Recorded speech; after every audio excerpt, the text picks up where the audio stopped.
வணக்கம் நண்பர்களே, நீங்கள் அனைவரும் சுகமாக நலமாக இருப்பீர்கள் என்று நம்புகிறேன். அந்த மாதிரி சுகத்தையும் நலத்தையும் கொடுக்க வேண்டுமென்றால் நாம் வாழ்க்கையிலே எப்பொழுதும் தெய்வ சிந்தனையுடன் நேர்மையுடன் ஸ்ரத்தா பக்தின்னு சொல்லுவோம், அப்படிப்பட்ட விஷயத்தோடு நிற்க வேண்டும் என்று வேதங்கள் குறிக்கின்றது. அப்படி நாம் சுகமாக இருப்பதற்கும் அனைவரும் உலகத்தில் வாழ்க்கையில் வளத்துடன் இருப்பதற்கும் நாம் ஒரு சின்ன ப்ரேயரோட இந்த வார பலனை ஸ்டார்ட் பண்ணுவோம். உருவாய் அருவாய் உளதாய் இளதாய் மறுவாய் மலராய் மணியாய் ஒளியாய் கருவாய் உயிராய் கதியாய் விதியாய் குருவாய் வருவாய் அருள்வாய் குகனே என்று முருகனை சரணடைந்து அவன் தாளினாலே நாம் அனைத்து விதமான வெற்றியும் வாழ்க்கையினை வளத்தையும் பெறுவோமாக. வணக்கம் மீனம் ராசி அன்பர்களே, உங்கள் ராசிக்குள்ளர சனி பகவான் வக்கரத்தில் அமர்ந்திருக்கிறார். உங்கள் ராசியை சூரியனும் புதனும் நேரடி பார்வையாக பார்த்து கொண்டிருக்கிற சூழ்நிலையிலே சந்திர பகவான் உத்தர நட்சத்திரத்திலிருந்து கேட்டை நட்சத்திரம் வரைக்கும் விருச்சிக ராசி வரைக்கும் நமக்கு பிரயாணம் செய்யக்கூடிய காலகட்டமான இந்த வாரத்திலே சுக்கிரனும் கேதுவும் சேர்ந்து அமர்ந்திருக்கக்கூடிய சிம்ம ராசியிலே தன் பார்வையை 12ஆம் இடமான கும்பராசி மேலே வைக்கிறாங்க. சுக்கிரனும் கேதுவும் சேர்ந்திருக்கக்கூடியது நல்லதல்ல அப்படின்னு சொல்லுவோம். சன்னியாசியும் நல்ல போகியும் சேர்ந்து இருந்தால் எப்படி இருக்கும்? மிக்சட் பெனிஃபிட் கிடைக்கும். 6ஆம் இடம் அப்படிங்கிறது நார்மலாக மனத்திலே கவலையை கொடுக்கக்கூடிய இடமாக அமைந்துவிடும். அப்படிப்பட்ட 6ஆம் இடமான சிம்மராசியில் இருப்பதனாலே சுக்கிரனாலே குடும்பத்திலே சில மனக்கவலைகள் வருவதற்கான வாய்ப்புகள் நிறைய இருக்குது.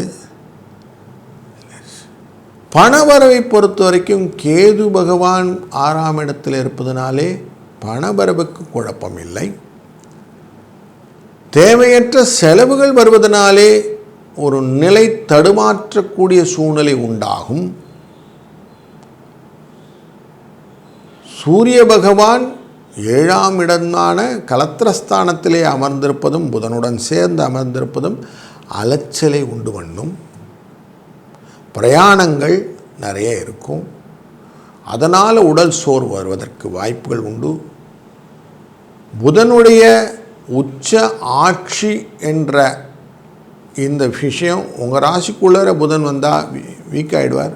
ஆனால் ஆப்போசிட் சைடில் இருக்கிறார், ஸ்ட்ராங்காக இருக்கிறார். அதனால் கலத்திரத்தின் மூலியமாக வரக்கூடிய சுகங்கள் உண்டாகும். நல்லதொரு இணக்கமான சேர்க்கைகள் கிடைக்கும். தொழிலிலும் அபிவிருத்தி கிடைப்பதற்கான வாய்ப்புகள் நிறைய இருக்கிறது. குடும்பஸ்தானம் வாக்குஸ்தானத்துக்குரிய செவ்வாயானவர் அஷ்டமத்திலே அமர்ந்திருக்கிறார்.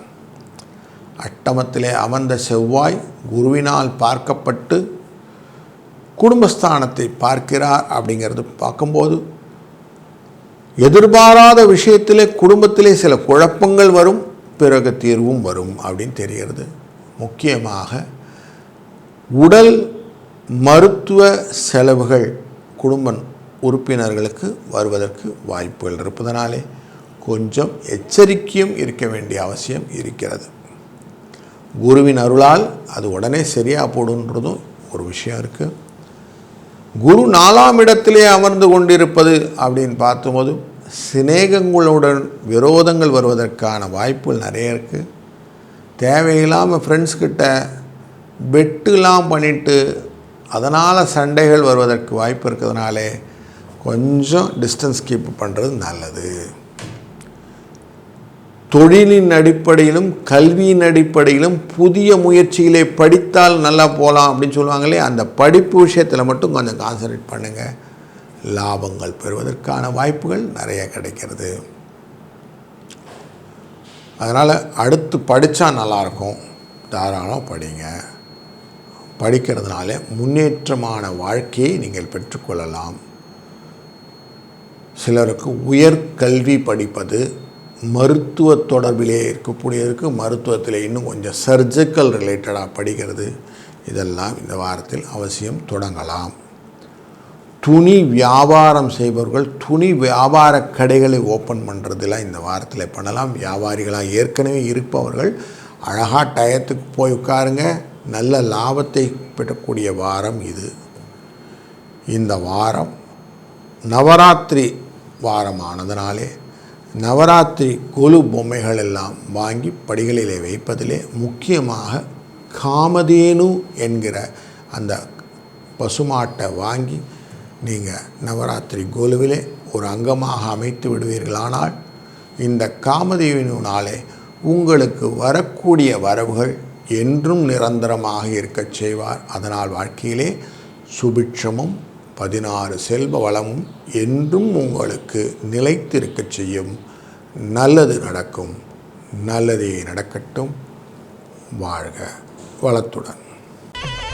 ஸ்ரீ குபேரன் டிவியை பார்த்தமைக்கு நன்றிகள். மேலும் இது போன்ற தகவல்களை தெரிந்து கொள்ள ஸ்ரீ குபேரன் டிவியை சப்ஸ்கிரைப் செய்யுங்கள். மறக்காமல் பெல் ஐக்கானை கிளிக் செய்யுங்கள்.